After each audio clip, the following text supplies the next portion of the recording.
আজকে আপনাদেরকে আমি দেখাবো আমি কিভাবে এত সুন্দর একটা চায়ের কাপ, প্লেট, বিস্কিট এবং চা খুব সহজে তৈরি করে ফেললাম সুপার গ্লে দিয়ে। সো বন্ধুরা, আপনারা সম্পূর্ণ ভিডিওটা দেখবেন এবং আমাকে অবশ্যই কমেন্ট করে জানাবেন কেমন হয়েছে।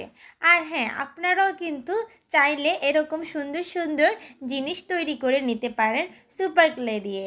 আমার থেকে তো এরকম ছোট ছোট কিউট কিউট জিনিসগুলো তৈরি করতে খুবই ভালো লাগে।